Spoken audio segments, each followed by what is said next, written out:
SSC পরিমিতি অধ্যায়ের CQ এবং MCQ কোশ্চেনের অ্যান্সারগুলো করতে গেলে তোমাকে আগে সূত্রগুলো জানতে হবে।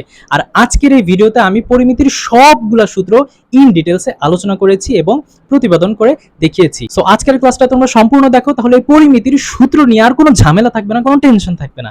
তো চলো আমরা বেশি কথা না বাড়িয়ে আমাদের ভিডিওটা স্টার্ট করে দেই। পরিমিতির 16.1 সকল অঙ্কগুলো করার জন্য তোমাকে ত্রিভুজ সংক্রান্ত সূত্রগুলো ফার্স্ট অফ অল জানা লাগবে। তো আগে আমরা দেখব ত্রিভুজ দেখতে কিরকম, ত্রিভুজটা কি এবং এই ত্রিভুজ থেকে কয়টা সূত্র বের হয়। এটা একটা ত্রিভুজ কিভাবে বুঝলা? কারণ এখানে তিনটা বাহু রয়েছে, তাই না? একটা বাহু, দুইটা বাহু, তিনটা বাহু এবং কয়টা কোণ? তিনটা কোণ রয়েছে। তিনটা কোণ, তিনটা বাহু রয়েছে এবং এই যে তিনটা কোণ দেখতে পাচ্ছ, এই তিনটা কোণকে যদি তুমি যোগ করো তাহলে কত? 180 ডিগ্রি পাবা, তাই না? ওকে, এটা তো তোমার একটা ত্রিভুজ। এখন এই ত্রিভুজ থেকে কয়টা সূত্র বের হয় সেটা আমরা এখন দেখব। মনে করো এই একটা ত্রিভুজ, এই ত্রিভুজের তিনটা কোণ বা তিনটা অ্যাঙ্গেলের নাম দিলাম, তিনটা শীর্ষবিন্দুর নাম দিলাম এ, বি এবং কত? সি, তাই না? এখন এই যে শীর্ষ বিন্দু, ঠিক আছে, এই দুইটা বাহুর শীর্ষবিন্দু এটা, এখান থেকে মনে করে একটা লম্ব টানলাম, ঠিক আছে, ডি বিন্দু। তাহলে এইখানে এই ত্রিভুজের ভিতরে এটা হচ্ছে লম্ব, একটা লম্ব আছে, লম্ব মানে কি? উচ্চতা, এবং একটা ভূমি রয়েছে। ভূমি কোনটা হবে বলো তো? এটা যদি লম্ব হয়ে থাকে ভূমি হবে নিচেরটা, এটা হবে কি? ভূমি। ভূমিকে মনে করো আমি বি দ্বারা প্রকাশ করলাম। তাহলে একটা ত্রিভুজের ভিতরে যদি তুমি লম্ব এবং ভূমি দেখো, তাহলে এই ত্রিভুজের ক্ষেত্রফল, এই ত্রিভুজের ক্ষেত্রফল নির্ণয় সূত্র কি হবে বলতো? এই ত্রিভুজের ক্ষেত্রফল নির্ণয় সূত্র হবে হাফ ইন্টু ভূমি গুণন উচ্চতা, তাই না? তাহলে হাফ, তাহলে ভূমিকে আমি কোনটা ধরেছি বলতো? বিসিকে আমি ভূমি ধরেছিলাম, অর্থাৎ বি ইন্টু এইচ। ঠিক আছে, এটা তো গেল একটা ত্রিভুজ, যে কোনো একটা ত্রিভুজ। এখন যদি একটা সমকোণী ত্রিভুজ থাকে, মনে করো এটা একটা সমকোণী ত্রিভুজ। এটা সমকোণী ত্রিভুজ তুমি কিভাবে বুঝেছো বলতো? যার একটা কোণ 90 ডিগ্রি, যার একটা কোণ 90 ডিগ্রি তাকে আমরা কি বলবো বলতো? এক সমকোণ বলবো বা সমকোণী ত্রিভুজ বলবো। যার একটি কোণ 90 ডিগ্রি তাকে কি বলবো আমরা? এক সমকোণ, রাইট? এক সমকোণ।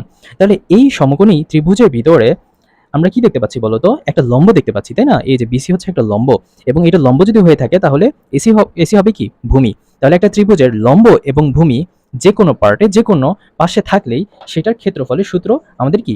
সেম হবে, সেম হবে ক্ষেত্রফলের সূত্র, তাই না? হাফ ইন্টু ভূমি গুণন উচ্চতা, হাফ ইন্টু ভূমি, ভূমি কত বলতো? এসি, আর উচ্চতা কত বলতো?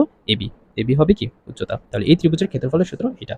অর্থাৎ যদি কোনো ত্রিভুজের ভূমি এবং উচ্চতা থাকে তাহলে ক্ষেত্রফল নির্ণয় সূত্র হবে হাফ ইন্টু ভূমি গুণন উচ্চতা। আশা করতেছি বুঝতে পারছো প্রথম সূত্রটি। ওকে, আমরা 2 নম্বর সূত্রটা শিখে ফেলবো এখনই। দেখো, যদি তুমি দেখো যে কোনো একটা ত্রিভুজ, কোনো একটা ত্রিভুজ, এটা একটা ত্রিভুজ, তাই না? এখন এই ত্রিভুজের মনে করো দুইটা বাহু রয়েছে, দুইটা বাহু দেওয়া আছে। সেই দুইটা বাহু কত? বিসি। মনে করো বিসির মান এ দেওয়া আছে এবং এবির মান কত দেওয়া আছে? বি। এবং তার সাথে একটি কোণ রয়েছে, তার সাথে কি? একটা কোণ রয়েছে। অর্থাৎ দুটি সন্নিহিত বাহু রয়েছে। সন্নিহিত বাহু কিভাবে হয় বলতো? একটা কোণের পাশে যদি দুইটা বাহু থাকে তাহলে সেই দুইটা বাহুকে আমরা কি বলবো? সন্নিহিত বাহু। এখন এইরকম ডেটা যদি তোমার দেওয়া থাকে, যদি তুমি কোথাও দেখতে পাও, তাহলে এই ত্রিভুজের ক্ষেত্রফল, ক্ষেত্রফল নির্ণয়ের সূত্রটা কি হবে বলতো? ক্ষেত্রফল নির্ণয়ের সূত্র হবে হাফ ইন্টু সন্নিহিত বাহুদ্বয়ের গুণফল, সন্নিহিত বাহুদ্বয়ের গুণফল। এখন সন্নিহিত বাহুদ্বয় কোনটা বলতো? এই যে বিসি বাহু এবং কত? এবি বাহু। অর্থাৎ সন্নিহিত দুটি বাহু হচ্ছে বিসি বাহু এবং কত বলতো? এবি বাহু, এবি বাহু ইন্টু কত? Sine theta. এখন এই থিটার মান যেটা হবে সেটা তুমি এখানে থিটার মানটা বসাই দিবা। এখন অর্থাৎ এটাকে আমি কিভাবে লিখতে পারি বলতো? হাফ, হাফ বিসি, বিসির মান কত বলতো? এ, এবির মান কত? বি এবং কত? Sine theta. বুঝতে পারছো? এখন মনে করো একটা ডেটা দেওয়া থাকলো তোমার কাছে, মনে করো এটা তো ত্রিভুজ, তাই না? এই ত্রিভুজের এই মনে করো তোমার এই বিসির মান দেওয়া হচ্ছে 6, এবির মান দেওয়া হচ্ছে কত? 5, তাই না? আর এখানে কোণ দেওয়া হচ্ছে কত? 60 ডিগ্রি। তাহলে এইটা তোমার ডেটা দেওয়া আছে, তার মানে একটা ত্রিভুজের দুটি বাহু এবং একটি কোণ দেওয়া আছে। তাহলে এটার ক্ষেত্রফল নির্ণয়ের সূত্র তো আমাদের এটাই হবে, তাই না? হাফ ইন্টু একটা বাহু কত? বিসি, মানে একটি বাহু কত? 6 এবং অন্য বাহু কত? 5 এবং কত? সাইন এখানে 60 ডিগ্রি বসিয়ে দিবা, ক্যালকুলেশন করবা, তোমার অ্যান্সার কিন্তু চলে আসবে। আশা করতেছি তোমরা সবাই বুঝতে পারছো। ওকে, এখন আমরা তৃতীয় সূত্রটি দেখব। এখন মনে করো একটা ত্রিভুজ আমি মনে করো অঙ্কন করলাম। এই ত্রিভুজের প্রত্যেকটা বাহুই সমান, মনে করো এ, বি, সি একটা ত্রিভুজ যার প্রত্যেকটা বাহুই সমান এবং প্রত্যেকটা কোণ সমান। যে ত্রিভুজের তিনটা বাহু এবং তিনটা কোণ সমান হয় তাকে আমরা কি বলবো বলতো? সমবাহু ত্রিভুজ। তাকে আমরা কি বলবো? সমবাহু ত্রিভুজ। বুঝতে পারছো? এখন সমবাহু ত্রিভুজের প্রত্যেকটা বাহু, ওই যে সমবাহু ত্রিভুজের প্রত্যেকটা বাহু কত করে বলতো? 60 ডিগ্রি করে। এখন তিনটা 60 যদি তুমি যোগ করো তাহলে কত পাচ্ছ তুমি? 180 তো পাচ্ছ, তাই না? আমরা তো জানি ত্রিভুজের তিন কোণের সমষ্টি কত? 180 ডিগ্রি। এখন এখন যদি সমবাহু ত্রিভুজের ক্ষেত্রফল তোমাকে নির্ণয় করতে বলে তাহলে এর সূত্র কি হবে? এর ক্ষেত্রফল নির্ণয়ের সূত্রটা কি হবে? ক্ষেত্রফল নির্ণয়ের সূত্র হবে তোমার √3/4 a স্কয়ার, √3/4 a স্কয়ার। এখন কোশ্চেন হচ্ছে যে এই সূত্রটা আসলো কিভাবে? তাই না? আমরা তো জানি একটা সমবাহু ত্রিভুজের প্রত্যেকটা বাহুই সমান। মনে করো a ধরে নিলাম, প্রত্যেকটা বাহুর মান কত? a ধরে নিলাম। এখন আমরা একটু এটা প্রমাণ করব এটা আসছে কিভাবে। দেখো, এখন তুমি তো জানো, মনে করো আমি এই দুইটা বাহু নিয়ে কাজ করতে চাচ্ছি, ঠিক আছে? এখানে দুইটা বাহু নিয়ে কাজ করতে যাচ্ছি, অর্থাৎ এই বাহু আর এই বাহু নিয়ে কাজ করতে যাচ্ছি। এখন এই যে এই দুইটা বাহু নিয়ে যে কাজ করতে চাচ্ছি, এখানে বাহুর মান দেওয়া আছে, BC বাহুর মান a এবং কত? AB বাহুর মান এ, মানে দুইটা বাহু তো সমান এবং এদের কোণ কত? 60 ডিগ্রি, মানে দুইটা বাহু এবং একটি কোণ দেওয়া আছে। আচ্ছা, আমরা দ্বিতীয় সূত্রটি তো পড়েছি, দুইটা বাহু একটি কোণ সমান হইলে সূত্র কি হয় বলো তো? হাফ ইনটু দুটি বাহুর গুণফল, অর্থাৎ বিসি বাহুর গুণফল কত? বিসি বাহু কত? এ এবং কত? এবি বাহুর কত বলো তো? এ ইনটু কত? Sine theta. সাইন থিটার মান কত বলো তো? 60 ডিগ্রি। 60 ডিগ্রি। তাহলে এইখানে দেখো হাফ আর এর সাথে গুণ করলে কত হয় বলো তো? a square. আর সাইন 60 মান কত বলো তো? √3/2, √3/2। এখন দেখো তুমি যদি গুণ করো তাহলে √3 সাথে 1 গুণ করলে কত হয়? √3। আর এখানে 2 এর সাথে গুণ করলে কত হয়? 4। আর এই পাশে কত? a square. বুঝতে পারছো এই সূত্রটা কিভাবে আসছে? এভাবে আসছে। বুঝতে পারছো? আশা করতেছি তোমরা সবাই বুঝতে পারছো। এবার আসো আমরা চতুর্থ সূত্রতে চলে যাব, নম্বর 4। তো চতুর্থ সূত্রটা হচ্ছে, যদি এটা একটা ত্রিভুজ তোমার, এখন এই ত্রিভুজের যদি তোমার দুইটা বাহু সমান হয়ে থাকে, একটা ত্রিভুজের যদি দুইটা বাহু সমান হয়ে থাকে, মনে করো এবি বাহুর মান আমি এ দিলাম, এসি বাহুর মানও এ দিলাম, কারণ এই দুইটা বাহু সমান এবং আরেকটা বাহু হচ্ছে অসমান। যদি দুইটা বাহু এবং সমান এবং একটি যদি অসমান বাহু হয় তাহলে এই ত্রিভুজকে আমরা বলবো সমদ্বিবাহু ত্রিভুজ। সমদ্বিবাহু ত্রিভুজ। বুঝতে পারছো? এখন এই সমদ্বিবাহু ত্রিভুজেরও তো ক্ষেত্রফলের সূত্র রয়েছে, তাই না? তাহলে এর ক্ষেত্রফলের সূত্রটা কি হবে? ক্ষেত্রফল, এই সমদ্বিবাহু ত্রিভুজের ক্ষেত্রফল নির্ণয়ের সূত্র হবে ভূমি ডিভাইডেড বাই 4, ভূমি ডিভাইডেড বাই 4 √4 সমান বাহুর ওপর কি হবে? স্কয়ার হবে, মাইনাস ভূমির ওপর কি হবে? স্কয়ার হবে। বুঝতে পারছো? রুটটা কিন্তু থেকে যাবে, উপরে কিন্তু রুট থাকবে। অর্থাৎ এটা মানে কি? এটা মানে হচ্ছে ভূমি, দেখো ভূমি কোনটা বলো তো? বি ভূমি না, অর্থাৎ b/4 √4 সমান বাহু কত বলো তো? সমান বাহু কত? এই যে এই দুটো তো সমান বাহু তো a, তাই না? অর্থাৎ a স্কয়ার মাইনাস ভূমির মান কত বলো তো? ভূমি b স্কয়ার। বুঝতে পারছো? পুরোটার উপর রুট থাকবে। আর এখানে আমাদের সমস্যাটা হয় কি জানো? আমরা a এর উপর স্কয়ার করি, b এর উপর স্কয়ার করি, তারপর এই দুটাকে বিয়োগ করে আমরা 4 এর সাথে গুণ করি। এটা কিন্তু মারাত্মক ভুল, ম্যাথ ভুল হয়ে যাবে, তাই না? তো আমরা কি করবো বলো তো? এর যে ডেটা, মনে করো এর মান 5 দেওয়া আছে, এ মানে সমান বাহুর দৈর্ঘ্য 5, তাহলে এই ক্ষেত্রে তুমি কি করবে জানো? 4 এবং এই যে সমান বাহু কত? 5, 5 এর উপর স্কয়ার করলে কত হয়? 25 হয় না? এই 25 এর সাথে 4 গুণ করে নিবা, গুণ করে যা হবে সেটার সাথে তুমি এই যে বি স্কয়ারের মান, মনে করো 6 এর উপর স্কয়ার করলে 36 হয়, তখন তুমি এটা পরবর্তীতে বিয়োগ করবা। মানে এই কাজটা আগে করা লাগবে, তারপর বিয়োগটা তুমি পরে করবা। আশা করতেছি তোমরা সবাই বুঝতে পারছো সমদ্বিবাহু ত্রিভুজের ক্ষেত্রফল কিভাবে নির্ণয় করে এবং সমদ্বিবাহু ত্রিভুজের ক্ষেত্রফলের সূত্রটা কি। ওকে, এখন আমরা 5 নম্বর সূত্রতে চলে যাব। তো তোমরা ইতিমধ্যে সমবাহু ত্রিভুজ দেখেছো, সমদ্বিবাহু ত্রিভুজ দেখেছো। এখন আমরা এমন একটা ত্রিভুজ নিয়ে আলোচনা করব যেই ত্রিভুজের কোনো বাহুই সমান নয়। মনে করো তিনটা শীর্ষবিন্দু দিয়ে দিয়েছো। এবার মনে করো বিসি বাহুর মান, মনে করো এবি বাহুর মান তুমি এ দিয়েছো, এটার মান বি, এটার মান সি। দেখতেছো তুমি কোনো বাহুর মান কি তুমি সমান করতে পারতেছো? একটার মান এ, একটার মান বি, অন্যটার মান সি। যদি দেখো যে কোনো একটা ত্রিভুজের কোনো বাহুই সমান হচ্ছে না, সেই ত্রিভুজটা হবে বিষমবাহু ত্রিভুজ। সেই ত্রিভুজটা কি হবে বলো তো? বিষমবাহু ত্রিভুজ। এখন এই বিষমবাহু ত্রিভুজের তো একটা ক্ষেত্রফল রয়েছে, তাই না? আচ্ছা, ক্ষেত্রফল মানে তো তোমরা বুঝো, তাই না? একটা ত্রিভুজের সম্পূর্ণ মান কত, ঠিক আছে? এটা হচ্ছে ক্ষেত্রফল। এখন এই ত্রিভুজের ক্ষেত্রফল নির্ণয়ের সূত্রটা কি হবে? যদি বিষমবাহু ত্রিভুজ দেখো, তাহলে এই বিষমবাহু ত্রিভুজের ক্ষেত্রফল নির্ণয়ের সূত্র হবে, আগে রুট দিবা, √s into s minus a, s minus b এবং কত? s মাইনাস সি। এখন কোশ্চেন হচ্ছে যে স্যার s জিনিসটা কি?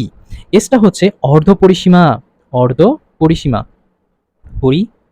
এখন কোশ্চেন হচ্ছে যে স্যার এই অর্ধপরিসীমা জিনিসটা কি? অর্ধপরিসীমা জানার আগে তোমাকে আগে বুঝতে হবে পরিসীমা জিনিসটা কি, তারপর অর্ধটা কি। পরিসীমা মানে কি বলতো? একটা ত্রিভুজের যদি তুমি প্রত্যেকটা বাহুকে যোগ করো তাহলে তুমি পরিসীমা পাবা।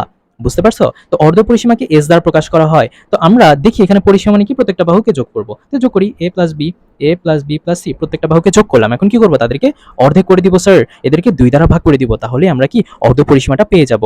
ঠিক আছে, এখন এই অর্ধ পরিসীমা অর্থাৎ এস এর মানটা আমরা এখানে বসাবো, তারপর আবার এখানে এস এর মান বসাবো, তার সাথে কি এ বাহুর যে মানটা দেওয়া হচ্ছে সেটা আমরা বিয়োগ করব, তারপর অর্ধ পরিসীমার সাথে বি বাহুর মান বিয়োগ করব, তারপর সি বাহুর মান বিয়োগ করব, তারপর গুণ করে রুট করে দিব, তাহলে আমাদের কি এই অর্ধ পরিসীমা বা হচ্ছে এই বিষমবাহু ত্রিভুজের ক্ষেত্রফলটা বের হয়ে যাবে। এখন মনে করো এইটা একটা ত্রিভুজ, বিষমবাহু ত্রিভুজ, তাই না?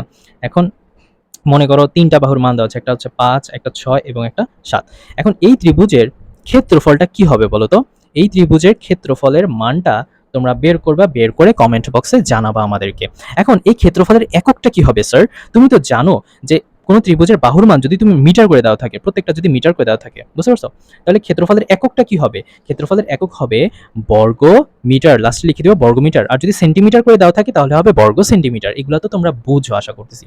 ওকে, ত্রিভুজ সংক্রান্ত সূত্রগুলো সব শেষ, আশা করতেছি তোমরা সবাই বুঝতে পারছো। এবার আমরা 16.2 চলে যাব। ওকে, 16.2 এর অঙ্কগুলো করার জন্য তোমাকে চতুর্ভুজ সংক্রান্ত সূত্রগুলো জানা লাগবে। কি সংক্রান্ত বলো তো? চতুর্ভুজ সংক্রান্ত সূত্রগুলো জানা লাগবে। সো এই পার্টটা অনেক বেশি গুরুত্বপূর্ণ, তোমরা মনোযোগ দিয়ে দেখো। ঠিক আছে, আমরা কিন্তু পঞ্চম সূত্র পড়ে ফেলেছি, এবার কত? ষষ্ঠ, 6 নম্বর সূত্রটা পড়বো। তো ফার্স্ট অফ অল আমরা একটু দেখি, দেখো দেখো দেখো, এটা একটা চতুর্ভুজ আমি অঙ্কন করলাম, তাই না? এটা একটা কি বলতো? এটা একটা চতুর্ভুজ। এই চতুর্ভুজের নাম কি? এই চতুর্ভুজের নাম হচ্ছে আয়তক্ষেত্র। কি বলতো? আয়ত, আয়তক্ষেত্র। কেন আয়তক্ষেত্র? কারণ এই চতুর্ভুজটা আমি বিন্দুগুলো দিয়ে দিলাম, শীর্ষবিন্দুর মানগুলো দিয়ে দিলাম। এখন এই চতুর্ভুজের বিপরীত বাহুগুলো সমান হয়, মানে এই যে এ বি এবং কত ডিসি সমান, এবং এই যে বিসি এবং কত এডি সমান হয়। এখন কিভাবে বুঝলাম বলো তো? এই যে তোমরা আমার হাতে যে কাগজটা দেখতে পাচ্ছ, যে পেপারটা দেখতে পাচ্ছ, এই পেপারটা কিন্তু একটা কি বলতো আয়তক্ষেত্র, যার এই যে এই সাইডটা এবং এই সাইডটা সমান, এবং এই সাইডটা এবং এই সাইডটা সমান, এটা একটা আয়তক্ষেত্র। বুঝতে পেরেছো? এখন আয়তক্ষেত্রের আরো কিছু বৈশিষ্ট্য আমরা দেখি। আয়তক্ষেত্রের প্রত্যেকটা কোণ সমান হবে, অর্থাৎ প্রত্যেকটা কোণ 90 ডিগ্রি, এটা 90 ডিগ্রি, এটা 90 ডিগ্রি, এটা 90 ডিগ্রি, এটা 90 ডিগ্রি। এবং আয়তক্ষেত্রের কর্ণগুলো পরস্পর সমান হয়, এই যে এই কর্ণ এবং এই কর্ণ পরস্পর কি হবে? সমান হবে। আশা করছি তোমরা সবাই বুঝতে পেরেছো। এখন আয়তক্ষেত্রের ক্ষেত্রফল নির্ণয়ের সূত্রটা কি হবে? আয়তক্ষেত্রের ক্ষেত্রফল, ঠিক আছে, ক্ষেত্রফল, আয়তক্ষেত্রের ক্ষেত্রফলের নির্ণয়ের সূত্র হবে দৈর্ঘ্য গুণন প্রস্থ, দৈর্ঘ্য গুণন প্রস্থ। এখন এখানে দৈর্ঘ্য কোনটা আর প্রস্থ কোনটা, তাই না? দৈর্ঘ্যটা হচ্ছে বড় যে মানটা, এটা হচ্ছে দৈর্ঘ্য, আর ছোট যে মানটা সেটাকে আমরা কি বলবো? প্রস্থ। তার মানে এই পেপারটার এটা হচ্ছে দৈর্ঘ্য এবং এটা হচ্ছে কি? প্রস্থ। ঠিক আছে, বুঝতে পেরেছো? আশা করতেছি তোমরা সবাই বুঝতে পেরেছো। এখন আমি এগুলো কিছু মান দিয়ে দিই। মনে করো এ বি এর মান এ, ঠিক আছে, ডিসির মানও এ। এ কেন? কারণ এই দুটো বাহু সমান। আবার মনে করো বিসির মান বি দিলাম এবং এডির মানও বি দিলাম। কেন বি? কারণ এই দুটাও সমান। তার মানে ক্ষেত্রফল, দৈর্ঘ্য, দৈর্ঘ্যের মান কত বলো তো? এ, দুইটা দৈর্ঘ্য, এবং প্রস্থ কত? বি। বুঝতে পারছো? আশা করছি তোমরা সবাই বুঝতে পারছো। এবার আসো পরিসীমা। আয়তক্ষেত্রের পরিসীমা, পরিসীমা, আয়তক্ষেত্রের পরিসীমা মানে কি? আমি তো কিছুক্ষণ আগে তোমাকে বলেছি পরিসীমা মানে কি? চতুর্ভুজ থাকুক, ত্রিভুজ থাকুক, মানে কি প্রত্যেকটা বাহুকে তুমি যোগ করবা। তাহলে এখানে প্রত্যেকটা বাহুকে তুমি যোগ করো। এখানে কয়টা বাহু আছে বলো তো? একটা বাহু, দুইটা বাহু, তিনটা, চারটা বাহু আছে। তাহলে এখানে প্রথমে এ, তারপর কত আছে? বি, তারপর কত আছে? এ, আবার কত আছে? বি। তার মানে এখানে এ কয়টা বলো তো? এ হচ্ছে দুইটা, তার মানে কত? 2a। আর বি কয়টা? দুইটা, তার মানে কত? 2b। তাহলে উভয় পক্ষ থেকে তুমি 2 কমন নাও, তাহলে থাকে কত বলো তো? a প্লাস বি থাকে না? ওকে, তাহলে তুমি তো জানো যে এ মানে কি বলো তো? এ মানে হচ্ছে দৈর্ঘ্য, প্লাস বি মানে কি বলো স্যার? বি মানে হচ্ছে তোমার প্রস্থ, প্রস্থ। তার মানে তুমি এখানে কি দেখলা বলো তো? পরিসীমা নির্ণয়ের সূত্র কি? 2 ইন্টু দৈর্ঘ্য প্লাস প্রস্থ, এবং ক্ষেত্রফলের সূত্র কি বলো তো? দৈর্ঘ্য গুণন প্রস্থ। বুঝতে পেরেছো? আশা করছি তোমরা সবাই বুঝতে পারছো। এবার আসো কর্ণের দৈর্ঘ্য নির্ণয়। কি শিখবো বলো তো স্যার? কর্ণের, কর্ণের দৈর্ঘ্য শিখবো, কর্ণের দৈর্ঘ্য নির্ণয় শিখবো। ওকে, তাহলে এই ত্রিভুজ, এই চতুর্ভুজটার ভিতরে কর্ণ কোনটা বলো তো? এই যে এটা হচ্ছে কর্ণ না? এটা কর্ণ না? বুঝতে পারছো? এখন তোমাকে তো আমি বলেছি যে দুইটা কর্ণ সমান, দুইটা যে কর্ণ রয়েছে না, এই যে তোমার এসি এবং কত বিডি কর্ণ, দুইটা সমান। তাহলে এই কর্ণের ভিতরে একটা ত্রিভুজ হয়েছে না? দেখো তো, এই একটা ত্রিভুজ হয়েছে না এই কর্ণের ভিতরে? এই যে এ বি সি একটা ত্রিভুজ হয়েছে না? আমি এই জিনিসটাকে কেটে মনে করো এখানে নিয়ে আসলাম তোমাদের বোঝার সুবিধার জন্য। দেখো এখানে এ বি সি, তাই না? এই জিনিসটা, এই ত্রিভুজটা কেটে আমি এখানে নিয়ে আসছি। তাহলে এখানে তুমি কি দেখতে পাচ্ছ বলো তো? এটা কি 90 ডিগ্রি নয়? অবশ্যই 90 ডিগ্রি।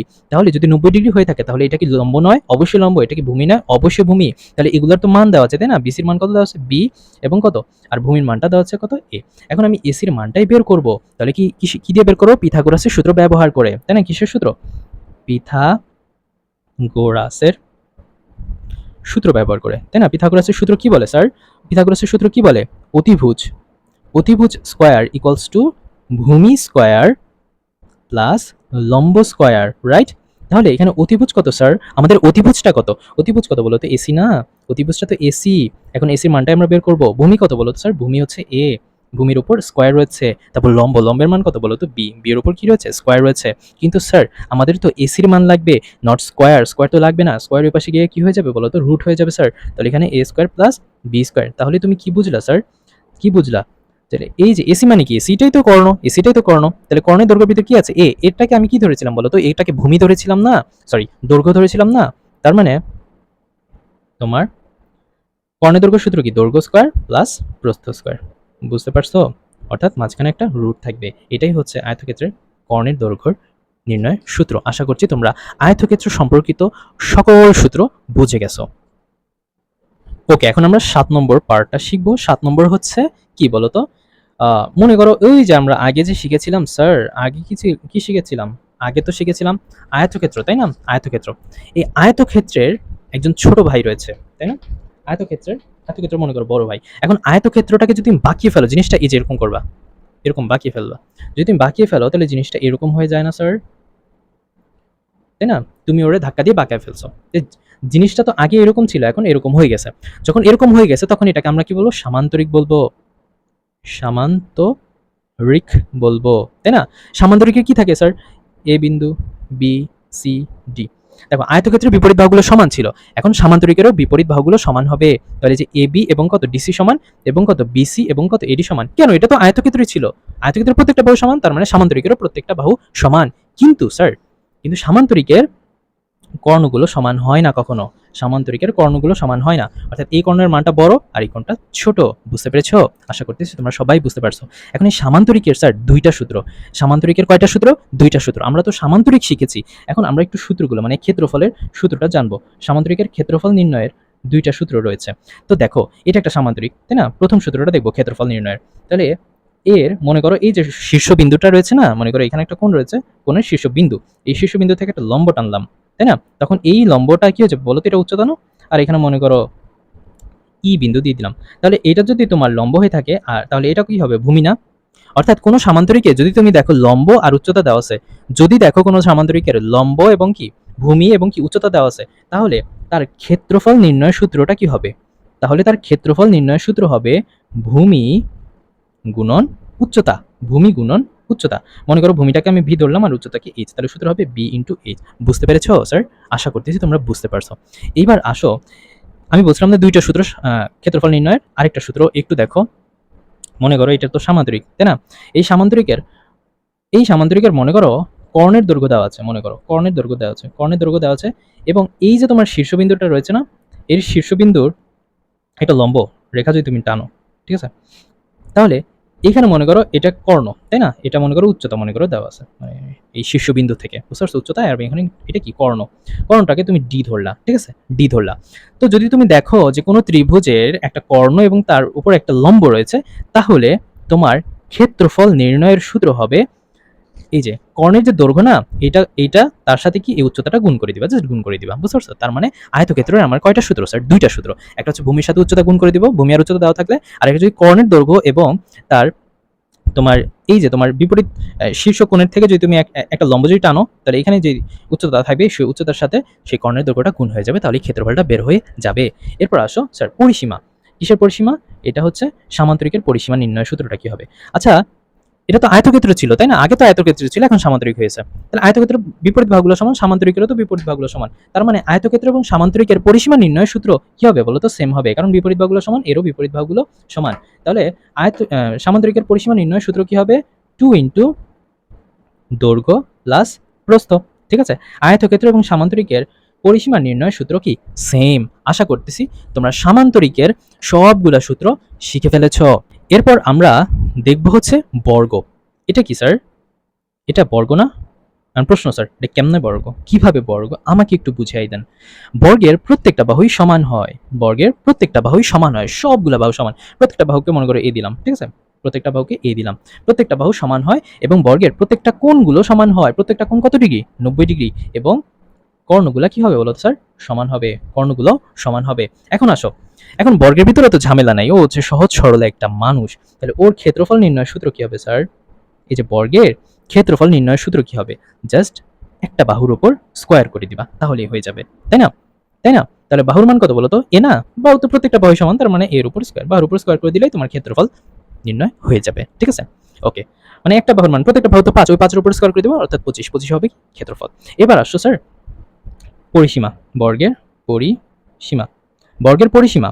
তাহলে এখানে বর্গের প্রত্যেকটা বাহু সমান না? বাহু কয়টা আছে? 1 2 3 4, পরিসীমা মানে কি? 4টা বাহুর যোগফল, অর্থাৎ 4a। 4টা বাহু তো যোগ করবা, a plus a plus a plus a, কয়টা বাহু? 4টা বাহু, 4a। এবার আসা হচ্ছে কর্ণের দৈর্ঘ্য, কর্ণের দৈর্ঘ্য। স্যার একটু দেখেন, একটু দেখেন তো, এটা কর্ণ না? এটা কর্ণ, আর এটার ভিতরে একটা ত্রিভুজ হয়ে গেছে না? মানে জিনিসটা হচ্ছে এরকম না, এরকম না যে তোমার হচ্ছে বি সি এ, এটা সমকোণী ত্রিভুজ না? প্রত্যেকটা বাহুই তো সমান, তাই না? আর আমি এখানে কর্ণের দৈর্ঘ্যটা বের করবো, এই কর্ণের দৈর্ঘ্যটা বের করবো, তাহলে তাহলে এখানে পিথাগোরাসের সূত্র অ্যাপ্লাই করবো। তাহলে অতিভুজ কত বলো তো? এটা তো কর্ণ, কর্ণটাকে আমি মনে করি ডি ধরলাম, ঠিক আছে? অতিভুজটা, অতিভুজ, তার মানে অতিভুজ স্কোয়ার ইকুয়ালস টু ভূমি, ভূমি কত বলো তো? এবি, এবি ভূমি, ভূমি স্কোয়ার প্লাস কি লম্ব স্কোয়ার, লম্ব কত বলো তো? এই যে এ, লম্বটার মানও তো সেম, তাহলে কত? এই যে তোমার এ স্কোয়ার কয়টা? 2টা, তার মানে কত? 2a square. আর এখন এই যে তোমার স্কোয়ারটা কি হয়ে যাবে? এখানে এসে রুট হয়ে যাবে, রুট এত। এখন এই রুট এর 2 এর উপরে আছে, এর উপরেও আছে, মানে জিনিসটা হচ্ছে এইরকম, বুঝতে পারছো? এই রুটটা 2 এর উপর আছে, এর উপর আছে। এখন দেখো স্কোয়ার আর রুট কাটা থাকে শুধু কত? a, আর এখানে কত? √2, অর্থাৎ √2a। অর্থাৎ কর্ণের দৈর্ঘ্যের সূত্র কি? √2a। কিসের কর্ণ? বর্গের কর্ণের দৈর্ঘ্য সূত্র হচ্ছে √2a, পরিসীমার সূত্র 4a, ক্ষেত্রফলের সূত্র a স্কোয়ার। আশা করতেছি বর্গটা তোমরা বুঝতে পারছো। এবার আসো রম্বস, এবার আসো কি? রম্বস। এখন প্রশ্ন হচ্ছে আয়তক্ষেত্রকে বাঁকিয়ে ফেলে তুমি সামান্তরিক পেয়েছো, এখন বর্গকে যদি তুমি বাঁকিয়ে ফেলো তাহলে আবার পেয়ে যাবা রম্বস। তাহলে কি পেয়ে যাবা স্যার? রম্বস পেয়ে যাবা। তাহলে যেহেতু ওকে বাঁকিয়ে ফেলছো, তার মানে রম্বসেরও প্রত্যেকটা বাহু সমান হবে, রম্বসেরও প্রত্যেকটা বাহু সমান হবে, বুঝতে পেরেছো? রম্বসেরও প্রত্যেকটা বাহু সমান, মনে করো প্রত্যেকটা বাহু আমি এ করে দিলাম, ঠিক আছে? রম্বসের কর্ণগুলো সমান হয় না, রম্বসের কর্ণগুলো সমান হয় না, কিন্তু রম্বসের যে কর্ণগুলো সেগুলো সমকোণে সমদ্বিখণ্ডিত হয়, এই কথাটা লিখে রাখো। রম্বসের কর্ণদ্বয় সমকোণে সমদ্বিখণ্ডিত হয়, সমদ্বিখণ্ডিত হয়, বুঝতে পেরেছো? আশা করতেছি তোমরা সবাই বুঝতে পারছো। ওকে, আচ্ছা, অর্থাৎ রম্বসের এই যে 2টা কর্ণ সমানভাবে ভাগ হবে, মানে এটা যদি 5 হয় তাহলে এটাও 5 হবে, এটা 6 হলে এটাও 6 হবে, ধরে নিলাম। তাহলে এইখানে এই যে মানে সমদ্বিখণ্ডিত হয়েছে কি কোণে বলো তো? সমকোণে, মনে করো 90 ডিগ্রি কোণে, মানে এখানে 90 ডিগ্রি থাকবে, এখানে 90, এখানে 90, এখানে 90, বুঝতে পেরেছো? আচ্ছা, তাহলে এই রম্বসের রম্বসের ক্ষেত্রফল নির্ণয়ের সূত্রটা কি হবে স্যার? রম্বসের ক্ষেত্রফল নির্ণয়ের সূত্রটা কি হবে? রম্বসের ক্ষেত্রফল নির্ণয়ের সূত্র হবে হাফ ইন্টু কর্ণদ্বয়ের গুণফল। এখানে কর্ণ, এটা এটা হচ্ছে প্রথম কর্ণ, এই যে এটা হচ্ছে প্রথম কর্ণ, এটা কি দ্বিতীয় কর্ণ? যেটা বড় কর্ণ সেটাকে আমি D1 ধরলাম, আর ছোট কর্ণটাকে আমি D2 ধরলাম। তাহলে ক্ষেত্রফলের সূত্র কি হবে? D1 into D2, half D1 into D2। এটা হচ্ছে রম্বসের ক্ষেত্রফলের সূত্র। এবার আসো স্যার রম্বসের পরিসীমা, রম্বসের পরিসীমা। এখন রম্বসের পরিসীমা, রম্বসটা তো স্যার বর্গ ছিল, তাহলে বর্গের যে পরিসীমা সেটা তো রম্বসের পরিসীমা হবে, কারণ রম্বসের প্রত্যেকটা বাহু সমান, তাহলে প্রত্যেকটা বাহু এ করে আছে, 4টা বাহু, তাহলে বাহু কয়টা? 4টা, তার মানে কত? 4a। রম্বসের পরিসীমা সূত্র 4a। তো রম্বসের ক্ষেত্রফল, পরিসীমা এবং কি তোমার বর্গের সবগুলা সূত্র তোমরা শিখে ফেলছো এখন। ওকে, এখন আমরা দেখি আরেকটি চতুর্ভুজ অঙ্কন করার চেষ্টা করি। এখন এই চতুর্ভুজটি দেখো, তোমরা এখানে কি দেখতে পাচ্ছ? মনে করো এ বি সি ডি, যেই চতুর্ভুজের 2টি বাহু সমান্তরাল, অর্থাৎ এখানে এ বি এবং কত বলো তো? ডিসি বাহু সমান্তরাল, মানে এই 2টা বাহু সমান্তরাল, অর্থাৎ এই ডিসি বাহুকে উঠিয়ে তুমি এবি বাহুর উপর রাখতে পারবা, তাহলে সমাপাতিত হবে। এবং বিপরীত বাহুগুলা অসমান, অর্থাৎ এখানে তোমার এডি এবং কত বলো তো? বিসি মানে সমান হবে না, এই 2টা বাহু সমান হবে না, বুঝতে পারছো? এখন যদি এইরকম কোন চতুর্ভুজের ভিতরে দেখো যে 2টা বাহু সমান্তরাল, সেই সমান্তরাল বাহুগুলো মান মনে করে দিয়ে দিন, একটা এ আর একটা বি, ঠিক আছে? এবং 2টি বাহু অসমান, এবং তাদের মাঝখানে যদি তুমি একটা লম্ব টানো তাহলে সেটা কি হবে? উচ্চতা হয়ে যাবে, সেটা কি হবে? উচ্চতা হবে। এখন এই চতুর্ভুজের ক্ষেত্রফল নির্ণয়ের সূত্র কি হবে? ক্ষেত্রফল। ওকে, তাহলে এই চতুর্ভুজটা কি বলতো? এটা তো একটা ট্রাপিজিয়াম স্যার, এটা কি? Trapezium, trapezium. এখন এই ট্রাপিজিয়ামের ক্ষেত্রফল নির্ণয়ের সূত্র কি বলতো? হাফ ইন্টু সমান্তরাল 2টি বাহুর যোগফল, অর্থাৎ সমান্তরাল যে 2টা বাহু আছে না, এই 2টাকে যোগ করবা ইন্টু কত? তার সাথে উচ্চতা গুণ করে দিবা, ঠিক আছে? এটা তো হচ্ছে সাধারণ ট্রাপিজিয়াম। আর যদি সমবাহু সমদ্বিবাহু ট্রাপিজিয়াম থাকে, সমদ্বিবাহু ট্রাপিজিয়াম, ট্রাপিজিয়াম। সমদ্বিবাহু ট্রাপিজিয়াম মানে কি স্যার? সমদ্বিবাহু ট্রাপিজিয়াম মানে কি? যেই ট্রাপিজিয়ামের বিপরীত বাহুগুলা, অর্থাৎ সরি, এখানে এই যে এ বি আর কত তোমার ডিসি ছিল না, মানে এই দুইটা বাহু সমান্তরাল, অর্থাৎ এ বি এবং কত ডিসি সমান্তরাল, এবং কত এই যে এখানে তোমার এডি আর হচ্ছে বিসি সমান, মানে এই দুইটা তো সমান্তরাল, মনে করো এটা 20 আর এটা 11, আর এটা মনে করো 5 5 দেওয়া আছে, বুঝতে পারছো? মানে এখানে কি এই দুইটা বাহু অসমান ছিল, আর এখানে কি এই দুইটা বাহু সমান। যেই চতুর্ভুজ বা যেই ট্রাপিজিয়ামের দুইটা সমান্তরাল বাহু এবং কি দুইটা সমান বাহু থাকে তাকে আমরা সমদ্বিবাহু ট্রাপিজিয়াম বলবো। এটা তোমাদের বইয়ে দেওয়া নাই, যদি চলে আসে তখন কি করবা? এখন এই সমদ্বিবাহু ট্রাপিজিয়ামের ক্ষেত্রফলের নির্ণয় সূত্র সেমই থাকবে, বুঝতে পারছো? একই থাকবে। তো এটা নিয়ে ঘাবড়াবার বা কোনো টেনশনের করার কোনো প্রয়োজন নেই, কোনো কারণ নেই। আশা করছি তোমরা বুঝতে পারছো, তাই না? একটা সাধারণ ট্রাপিজিয়াম, একটা হচ্ছে সমদ্বিবাহু ট্রাপিজিয়াম। ট্রাপিজিয়াম যাই থাকুক না কেন, তোমার ক্ষেত্রফল নির্ণয় সূত্র একই রকম থাকবে, বুঝতে পারছো? ওকে, এখন আমরা বহুভুজ সংক্রান্ত সূত্রগুলা দেখব। বহুভুজ মানে কি বলতো? যার মনে করো অনেকগুলা বাহু রয়েছে, মনে করো এটা একটা বহুভুজ, কিভাবে বুঝলাম? এখানে কয়টা বাহু বলতো? 5টা বাহু রয়েছে। তাহলে এটা কি বলতো? এটা কি? এটারও তো অনেকগুলা বাহু রয়েছে, এটা 5টা বাহু, এটা 6টা বাহু। তাহলে যার 5টা বাহু তাকে বলবো আমরা কি? পঞ্চভুজ। পঞ্চভুজ। যার 6টা বাহু তাহলে আমরা কি বলবো?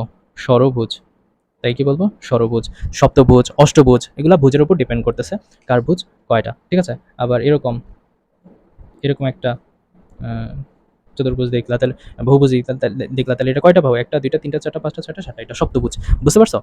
তো এখন এইরকম বহুভুজ থাকলে এর ক্ষেত্রফল নির্ণয় সূত্র কি হবে? এর ক্ষেত্রফল নির্ণয় সূত্র হবে n/4 cot 180 divided by n। এখন n মানে কি? এখানে n মানে কি? n মানে কি? n মানে হচ্ছে বাহুর সংখ্যা। n মানে কি? বাহুর সংখ্যা, ঠিক আছে? এ মানে কি? বাহুর দৈর্ঘ্য। এ মানে কি? বাহুর দৈর্ঘ্য, ঠিক আছে? বুঝতে পারছো? অনেকে আমরা কটকে ভাঙতে পারি না। দেখো কট 180 আর n এর মান যেটা থাকবে সেটা ভাগ করে নিব, ভাগ করে যে ডেটাটা পাবো সেটা, মানে কটের উল্টাকে বলো তো? কটের উল্টা 1/10 না? 1/10। এখন এখানে ভাগ করে যেটা পাবো সেটা এখানে বসাই দিবা, তারপর ক্যালকুলেশন করবো, তারপরে তো অঙ্ক হয়ে গেছে, তাই না? কট মানে কত? 1/10। ওকে, এবার আসো, যদি একটা বহুভুজ তোমাকে দিয়ে দেয় এবং যদি বলে এই বহুভুজে তোমার তোমার আহ, মানে ভিতরের কোণগুলা কতগুলা, মনে করো এটা তো তোমার বহুভুজ, তাই না? এই বহুভুজের যদি ভিতরের কোণগুলো জানতে চায়, মানে এই ভিতরের কোণগুলোর মান কত, ঠিক আছে? কোণ মানে কোণের মান নির্ণয়ের একটা সূত্র রয়েছে, ঠিক আছে? বহুভুজের কোণের মান নির্ণয়ের সূত্র কি? এই সরি n-2 ইন্টু কত? 180 ডিভাইডেড বাই কত? 2, বুঝতে পারছো? অর্থাৎ কোণ মানে ভিতরের কোণগুলোর মান কত সেটা নির্ণয়ের সূত্র হচ্ছে এটা। এখন এর ভিতরে কর্ণের সংখ্যা নির্ণয়ের একটা সূত্র রয়েছে, অর্থাৎ বহুভুজের ভিতরে টোটাল কতগুলো কর্ণ থাকবে সেটা সূত্র কি বলতো? n/n-3 divided by 2। n/n-3 divided by 2। এখন n মানে কি? n মানে হচ্ছে তোমার বাহুর সংখ্যা। এখানে কয়টা বাহু বলতো? 5টা বাহু না? তাহলে 5। তো এখানে কি আমি একটু দেখাই দিচ্ছি, মনে করো n এর জায়গায় 5 লিখবা, এই যে n এর জায়গায় 5, 5 - 3 ডিভাইডেড বাই কত? 2, অর্থাৎ 5। আর এখানে কত বলতো? এখানে কত? 2, আর এখানে কত? 2 থাকে, তাই না? 10, 10 আর 2 কত? 5। তাহলে বাহুর সংখ্যা কয়টা হবে? তখন 5টা হবে, বুঝতে পারছো? অর্থাৎ এই পঞ্চভুজের বাহুর সংখ্যা কত? 5। এইভাবে তুমি সবগুলো বের করতে পারবা। তো এটা হচ্ছে 16.2 এর সকল সূত্র একদম ডিটেইলসে আমরা আলোচনা করেছি। এবার আসো 16.3। 16.3 এর সকল অঙ্কগুলো করার জন্য তোমাকে বৃত্ত সংক্রান্ত সূত্রগুলো তোমার ফার্স্ট অফ অল জানা লাগবে। বৃত্ত, ঠিক আছে? কি বলতো? বৃত্ত। তো আমরা একটু দেখি, এটা তো একটা বৃত্ত, তাই না? এটা একটা বৃত্ত। এখন এই বৃত্তের একটা কি রয়েছে বলতো? কেন্দ্র রয়েছে, তাই না? কেন্দ্র থেকে বৃত্তের উপর যে দূরত্ব সেটাকে আমরা কি বলবো? তো ব্যাসার্ধ বলবো। তাহলে এটা একটা ব্যাসার্ধ, এটা একটা ব্যাসার্ধ, এটা একটা ব্যাসার্ধ, এটা একটা ব্যাসার্ধ, ঠিক আছে? ব্যাসার্ধ, বুঝতে পারছো? এখন এই বৃত্ত যদি কেন্দ্র হয় তাহলে এটা হচ্ছে ব্যাসার্ধ। আমি যদি এদিক দিয়ে টান দিই এটাও তো ব্যাসার্ধ, তার মানে কত? আর মিলে কত? 2r। এখন এই যে 2r হইলো, এটাকে আমরা কি বলবো? আবার ব্যাস বলতে পারবো, ব্যাস বলতে পারবো। আর ব্যাসার্ধ কোনটা বলো তো? ব্যাসার্ধ হচ্ছে আরটাকে কি বলবো? ব্যাসার্ধ, বুঝতে পেরেছো? ওকে, এখন মনে করো এই বৃত্তের এই পয়েন্টে তুমি দাঁড়ায় আছো, দৌড় দিয়ে তুমি আবার এই পয়েন্টে আসছো, এটাকে কি বলে বলো তো? পরিধি বলে। পরিধি, বৃত্তের পরিসীমাটাকে আমরা কি বলবো? পরিধি, ঠিক আছে? পরিধির সূত্র কি বলতো? 2πr। পরিধির সূত্র কি? 2πr। আশা করতেছি তোমরা সবাই বুঝতে পেরেছো। ওকে, এবার আসো, জাস্ট দুইটা সূত্র আমাদের জানা লাগে, জাস্ট দুইটা সূত্র, ঠিক আছে? আচ্ছা না, দুইটা না, তিনটা সূত্র। আচ্ছা, এই যে তোমার বৃত্তটা দেখতে পাচ্ছ, এই যে বৃত্ত বা এই বৃত্তটা দেখতে হচ্ছে, বৃত্তের একটা ক্ষেত্রফল নির্ণয় সূত্র আছে। মানে বৃত্তের ক্ষেত্র মানে কি? পুরা বৃত্তের মানটা কত? এই বৃত্তের ক্ষেত্রফল, এই বৃত্তের ক্ষেত্রফল নির্ণয় সূত্রটা কি বলতো? বৃত্তের সাধারণ ক্ষেত্রফল নির্ণয় সূত্র হচ্ছে পাই আর স্কয়ার। পাই এর মান কত? 3.1416। আর ব্যাসার্ধ অর্থাৎ এই বৃত্তের এই ব্যাসার্ধর মানটা কত, ঠিক আছে, আর এর মানটা কত, এই আর এর মানটা এখানে বসাই দিবা, স্কোয়ার করবা, তার ক্ষেত্রফলটা বের হয়ে যাবে। এখন এখন মনে করো তোমার এই একটা বৃত্ত, ঠিক আছে, এটা বৃত্তের কেন্দ্র, কেন্দ্র থেকে এটা হচ্ছে ব্যাসার্ধ, ঠিক আছে, এবং এখানে একটা কোণ উৎপন্ন হয়েছে। তাহলে এই পাশে একটা চাপ না, এটা বৃত্ত চাপ না, ঠিক আছে, এটা কি বৃত্ত, একটা বৃত্তের ভিতরে একটা চাপ অঙ্কন করেছো। তাহলে এইটাকে আমরা কি বলবো বলো তো, এটাকে আমরা মনে করে এস দিলাম, অর্থাৎ বৃত্তাংশের দৈর্ঘ্য, একটা বৃত্তের একটা অংশ, এইটা বৃত্তের একটি অংশ এবং অংশের দৈর্ঘ্য, অর্থাৎ বৃত্তাংশের বৃত্তাংশের দৈর্ঘ্য। এখন এই বৃত্তাংশের দৈর্ঘ্য নির্ণয়ের সূত্রটা কি বলতো, এটা হচ্ছে ব্যাসার্ধ, তাই না? বৃত্তাংশের ক্ষেত্রফলের সূত্রটা কি?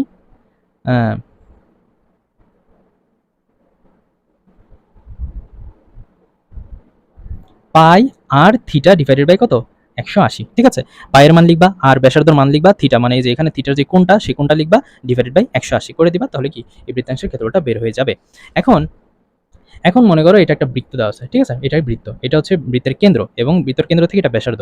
এখন এই বৃত্তের একটা অংশ নিলাম, বুঝতে পারছো, বৃত্তের একটা অংশ, এখানে থিটার মান দেওয়া আছে। এখন যদি তোমাকে বলে এই বৃত্তাংশের ক্ষেত্রফল যদি তোমাকে বের করতে বলে, বা বৃত্তকলার ক্ষেত্রফল, বৃত্তাংশের ক্ষেত্রফল বা হচ্ছে বৃত্তকলার ক্ষেত্রফল যদি বলে, যে বৃত্ত কলা বা বৃত্তাংশ যেটাই বলো, ক্ষেত্রফল যদি বলে ক্ষেত্রফল নির্ণয় করতে, তাহলে সূত্র কি হবে বলো তো?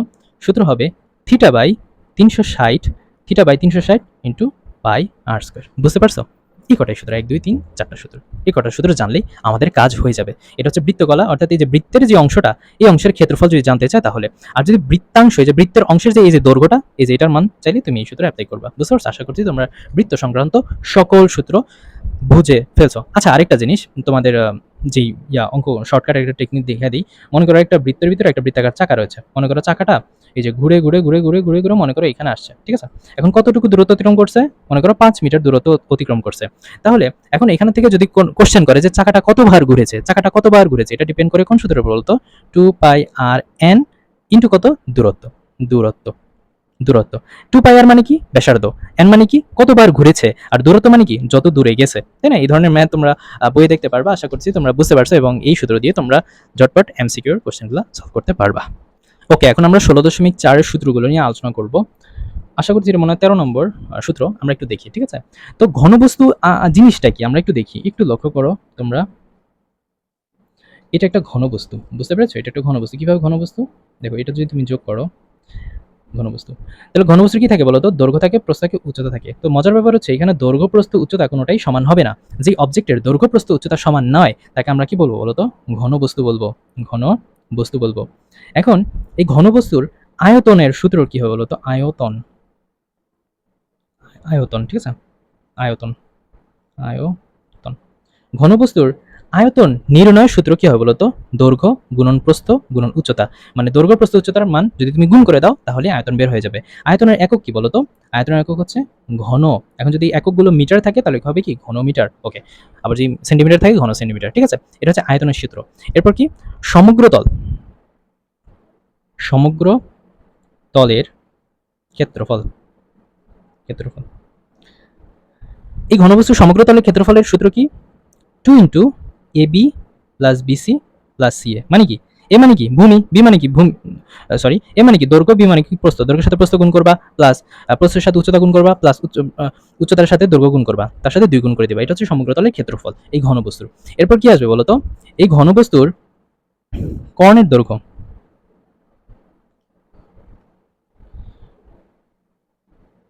ঘনবস্তুর কর্ণের দৈর্ঘ্য নির্ণয়ের সূত্র কি বলতো? A square plus B square plus C square. মানে কি? এ মানে কি দৈর্ঘ্য, বি মানে প্রস্থ, সি মানে উচ্চতা, দৈর্ঘ্যের উপর স্কয়ার, প্রস্থের উপর স্কয়ার, এবং কি উচ্চতার উপর স্কয়ার করে তার উপর রুট করে দিলে কর্ণের দৈর্ঘ্য বের হয়ে যাবে, ঠিক আছে। এটা হচ্ছে তোমার কি, ঘনবস্তুর রিলেটেড 3টা সূত্র। এবার আসো আমরা ঘনক নিয়ে আলোচনা করব। এটা এটা কি একটা বর্গ না? এই বর্গের ভিতরে তুমি আরো একটা বর্গ আঁকলা, তাহলে এটা কি হয়ে যাবে? ঘনক হয়ে যাবে। ঘনকের বৈশিষ্ট্যটা কি স্যার?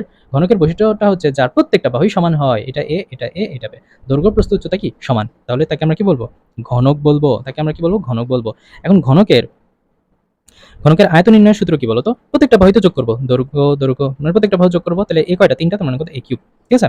ঘনকের আয়তন নির্ণয়ের সূত্র কি? এ কিউব। এবার কি, ঘনকের সমগ্র তলের ক্ষেত্রফল, সমগ্র তলের ক্ষেত্রফল, ঘনকের সমগ্র তলের ক্ষেত্রফলের সূত্র 6a স্কয়ার, 6a স্কয়ার। বুঝতে পারছো? ঘনকের সমগ্র তলের ক্ষেত্রফলের সূত্র কি? 6a²। এবার আসো কর্ণের দৈর্ঘ্য। কর্ণের দৈর্ঘ্য, ঠিক আছে? কর্ণের দৈর্ঘ্যের সূত্র কি বলতো? ঘনকের কর্ণের দৈর্ঘ্য সূত্র হচ্ছে √3a। আশা করতেছি তোমরা বুঝতে পারছো। এ মানে কি বলতো? এ মানে কিন্তু বাহু, বা একে বলা হয় আবার কি ধারও বলা হয়, ঠিক আছে? ধারও বলা হয় বা বাহু কিন্তু বলা হয়। আশা করতেছি তোমরা ঘনক এবং কি ঘনবস্তুর সকল সূত্র তোমরা বুঝতে পারছো। ওকে, এখন আমরা পরের সূত্রটা আলোচনা করব, যেটা হচ্ছে তোমার সিলিন্ডার, যেটাকে আমরা কি বলবো বলতো? সিলিন্ডার বলবো। সিলিন্ডারও বলা যায়, আবার কি একে বেলনও বলা যায়, তাই না? সিলিন্ডার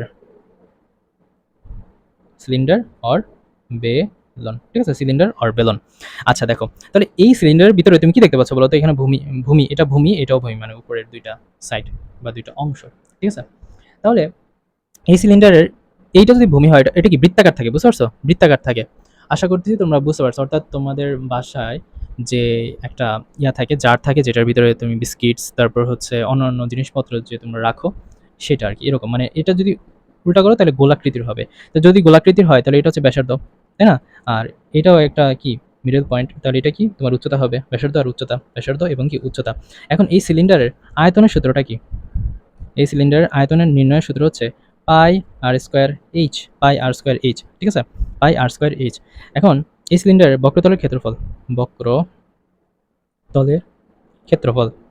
সিলিন্ডারের বক্রতলের ক্ষেত্রফল, বক্রতল মানে কি? এই যে এই অংশটা, ঠিক আছে? এই অংশটা, মানে এই সম্পূর্ণ অংশটা হচ্ছে বক্রতল। বক্রতলের ক্ষেত্রফলের সূত্র কি? 2πr/h বক্রতলের ক্ষেত্রফল। এরপর কি? সমগ্র তলের ক্ষেত্রফল, সমগ্র তলের ক্ষেত্রফল ক্ষেত্রফল সিলিন্ডারের সমগ্র তলের ক্ষেত্রফলের সূত্র কি? 2πr+h। অর্থাৎ সমগ্র তল বলতে কি বোঝাচ্ছে? এখানে যে তোমার দুইটা ভূমি রয়েছে, যে দুইটা তোমার বৃত্তাকার রয়েছে, এখানে কয়টা বৃত্ত, কয়টা বলো তো? দুইটা। অর্থাৎ দুইটা বৃত্তের ক্ষেত্রফল এবং কি তোমার বক্রতলের ক্ষেত্রফল, এই তিনটা অবজেক্ট মিলিয়ে কিন্তু তোমার সমগ্র তলের ক্ষেত্রফল হয়েছে, ঠিক আছে? তোমার সূত্রগুলো জানা অনেক বেশি গুরুত্বপূর্ণ। এবার যদি মনে করো একটা গোলক নিয়ে আসলাম, কি একটা বল মনে করো, ঠিক আছে? এই বল, এখন এই গোলক, এটা কি গোলক, এখন এই গোলকের আয়তন, নির্ণয়ের সূত্র কি বলতো? 4/3πr³, 4/3πr³। বুঝতে পারছো? গোলকের আয়তন নির্ণয়ের সূত্র কি? 4/3πr³। আশা করতেছি তোমরা সবাই এই পরিমিতির এই 16 1 2 3 4 প্রত্যেকটা সূত্র ইন ডিটেলস বলেছি, এবং এগুলো তোমরা অবশ্যই নোট করবা, এবং নোট করে আমাদের উৎস একাডেমির যে ফেসবুক গ্রুপ রয়েছে সেখানে তোমরা শেয়ার করবা। বুঝতে পারছো? তো আমি তো এখানে অনেক কষ্ট করলাম এই ভিডিওটা মেক করার জন্য, আমার 1 থেকে 1.5 ঘন্টা টাইম লেগেছে। তোমরা অবশ্যই এই ভিডিওটাতে একটা লাইক দিয়ে রাখবা এবং তোমাদের ফ্রেন্ডদের সাথে শেয়ার করে দিবা, যাতে তোমার ফ্রেন্ডরাও দেখার সুযোগ পায়। তো দেখা হবে নতুন কোনো ভিডিওতে। সে পর্যন্ত তোমরা সবাই ভালো থাকো, সুস্থ থাকো। আল্লাহ হাফেজ।